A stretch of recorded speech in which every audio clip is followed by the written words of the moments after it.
Good afternoon, and welcome to this session on teaching the Holocaust through the art of Miriam Brisk. I'm Margaret Lincoln, Lakeview Schools District Librarian in Battle Creek, Michigan. I am joined by my friend and colleague, Dr. Miriam Brisk.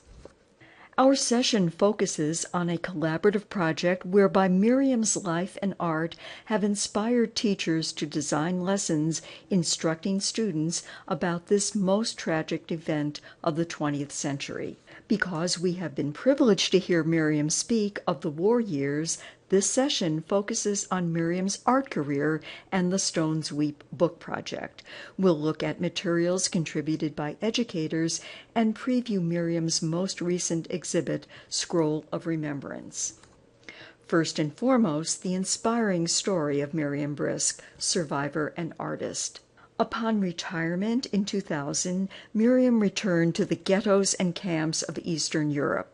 Her art career, using original photographs and computer graphics technology, was launched through that trip. Miriam feels a deep inner need to portray the suffering of those who perished, restoring to them their dignity as Jews. Miriam's first exhibit was in a confined silence. In this artwork, awaiting her turn, a mother is pictured with her child in Lubny, Ukraine, awaiting her turn to be shot by Nazi Einsatzgruppen. Miriam's second exhibit, Children of the Holocaust, utilizes photographs of children who perished.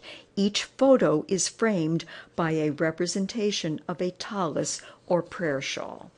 Miriam's memoir, Amidst the Shadows of Trees, recounts her wartime experiences in Poland. The Stones Weep contains her artwork, the supporting lesson plans, chapters on Holocaust art, photography, and an historical overview. The Stones Weep is a complete curricular resource. Miriam and I gave a joint presentation at the American Association of School Librarians Conference in November 2013 about the book project. Because Miriam had just presented at the Child Survivors Conference here in Las Vegas, she remained in Ann Arbor, Michigan, while I traveled to AASL in Hartford, Connecticut. We used Adobe Connect to facilitate a virtual real-time connection.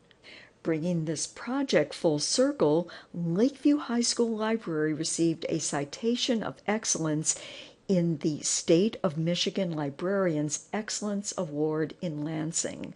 I was very pleased that Miriam Brisk could attend along with Scott Durham, my social studies colleague at Lakeview High School, who was a contributor to the Stones Weep. Moving on to the lessons in the Stones Weep.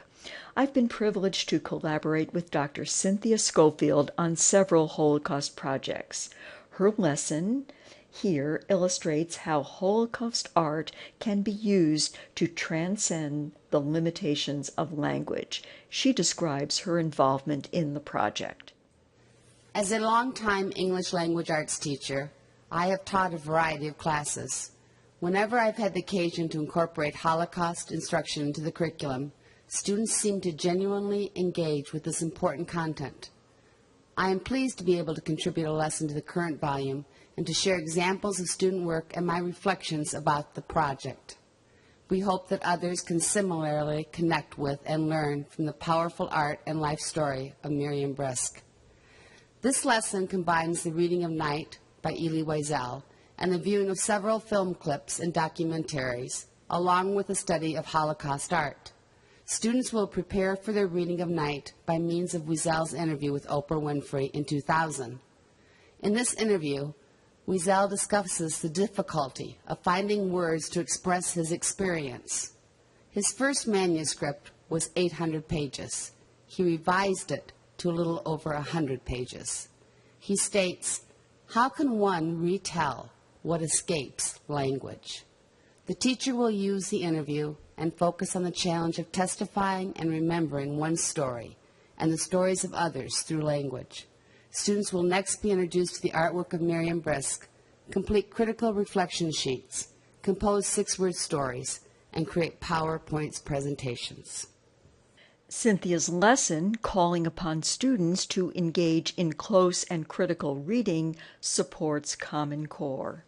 Here, students have responded to the fourth close and critical reading, So What question. Tasha Tillotson contributed 2 lessons appropriate for regular and ELL students. She, too, discusses her background as a Holocaust educator. My start in Holocaust education began in 2001 when I attended a conference at UC Berkeley put on by the United States Holocaust Memorial Museum. After more conferences and participation in the Vladka Mead Jewish Resistance Teachers Program, I received the USHMM Museum Teacher Fellowship in 2007.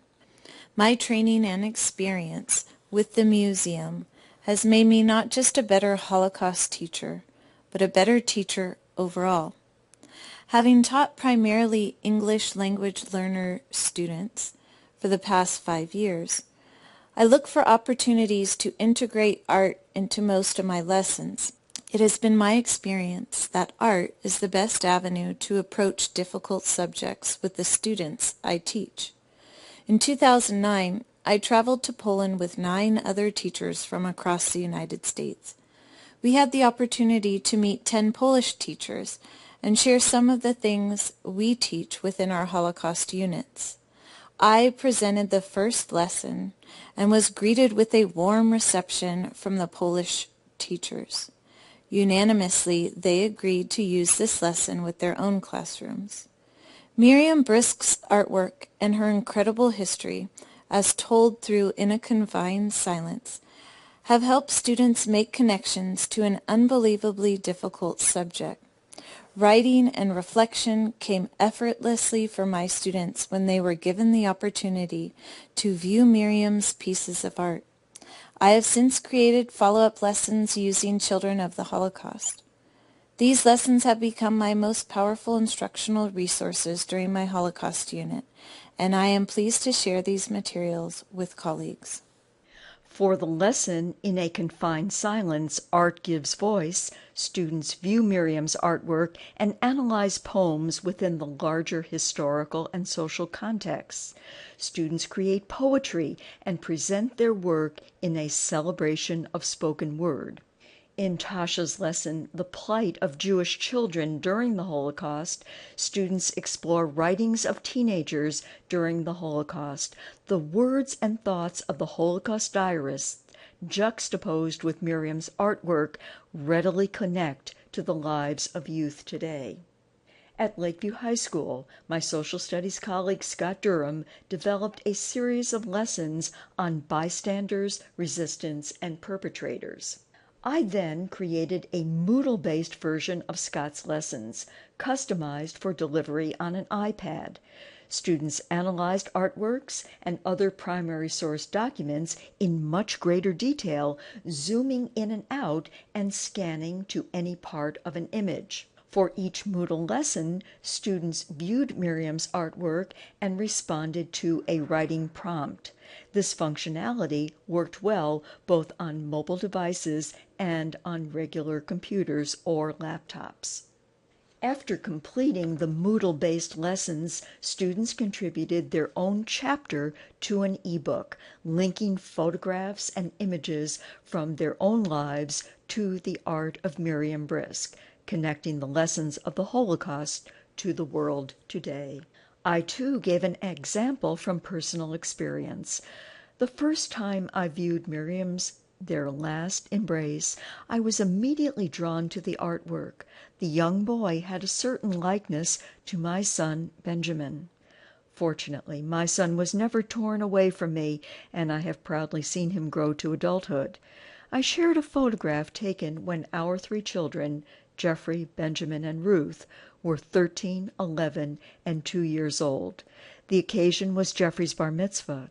The embrace among our children in this photograph is an affirmation of the survival of Jewish life years after the Holocaust.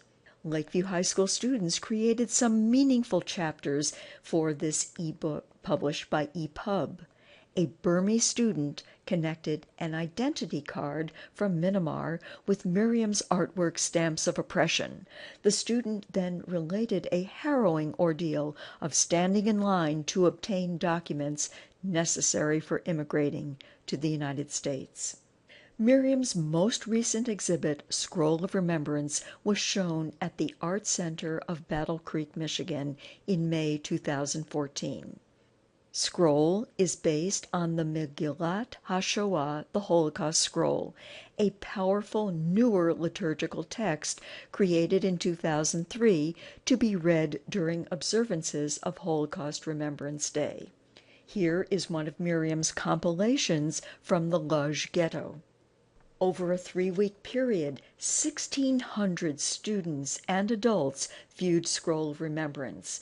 As part of the exhibit project, an Echoes and Reflections professional development workshop conducted by Yad Vashem's International School for Holocaust Studies was held at Lakeview High School in Battle Creek for 52 educators from all over Michigan, and this was funded with generous support from the Ravitz Foundation. Students were given an identity card where they responded to prompts and were guided in their viewing of art images and explanatory historical text.